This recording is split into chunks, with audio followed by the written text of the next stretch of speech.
This video is solely about the greatest of all time, Jon Jones. Retreating. He's just having a hard time reaching Jon.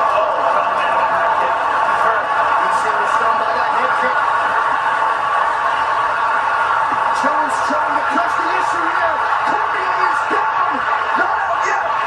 Cormier's in big trouble. And Jon is all over him. Here comes Johnny Bones with the ground and pound. Cormier could be it.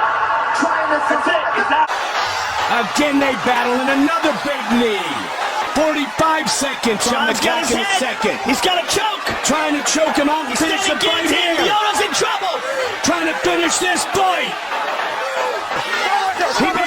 It is all over. Jon Bones Jones, 37 years old, 28-1. We'll talk about that in a second. We'll talk about that one in a second.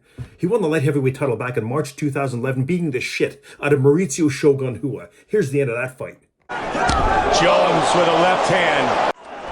That one hurt him. That one opened him. Brutal elbow. Big elbows.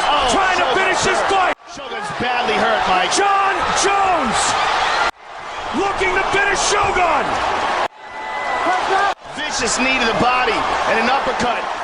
Jones to the body. And it is all. Since then, Jon Jones has been on a tear, destroying all his competition, eventually moving up and getting the heavyweight title against Cyril Gane, March 2023. Here's the ending of that fight. Makes it difficult to breathe. He's making him carry his weight. Yes, that's important.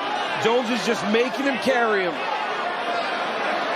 Of course, his last fight against heavyweight best of all time at the time, Stipe Miocic, November 2024. Here's that crazy ending. Ooh, that hurts.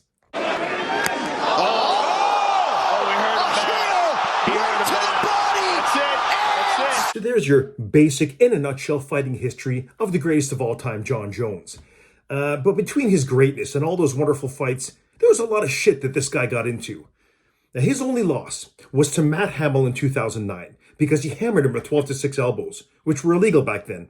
Here it is. Yep. He's doing a good job. Big elbows. No, you can't do 12-6. Stand up. The up to down elbow from 12 o'clock to 6 o'clock is illegal. That's bullshit, man. They need to overturn that silly loss immediately. Jon Jones is undefeated. That's it. And here's what happened next. Back in 2015, Jon Jones did get into a car accident, apparently hurting a pregnant woman. He left the scene, took off, but he returned soon after to grab a wad of cash and a Ziploc full of a white powdery substance, either baby powder or crack. And then he ran off again. Unbelievable.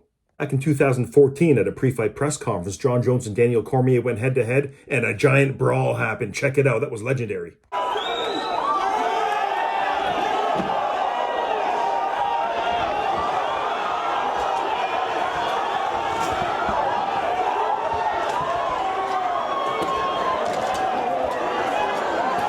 In 2018, UFC 232, Jon Jones versus Alexander Gustafsson 2, that was moved from Las Vegas to Southern California because Jon Jones tested positive for a banned substance.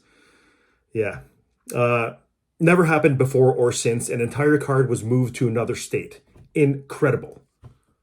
And one more story for you that Jon Jones got involved in back in an undisclosed period of time. We're not really sure exactly when it happened. It was around 10 years ago, we think. Jon Jones avoided USADA members by hiding under the octagon.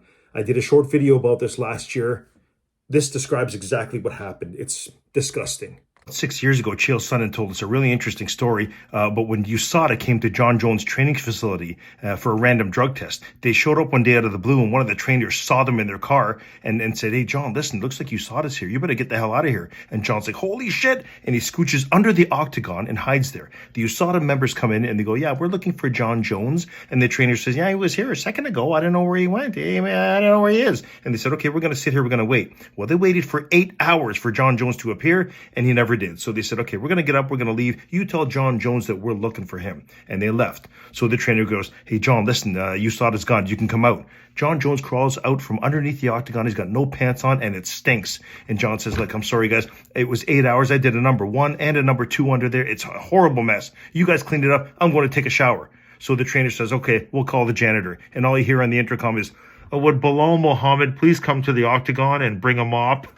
And so there you have it. The actual, factual, historical history of Jon Jones, inside and outside the octagon.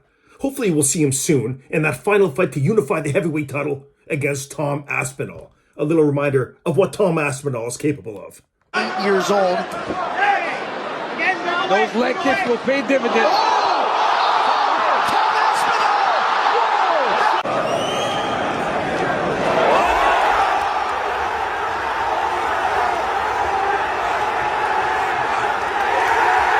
After he beats the shit out of Tom Aspinall, he can ride into the sunset as the greatest fighter of all time. With this, there is no debate. Okay, here's to you, Jon Jones. Fantastic career.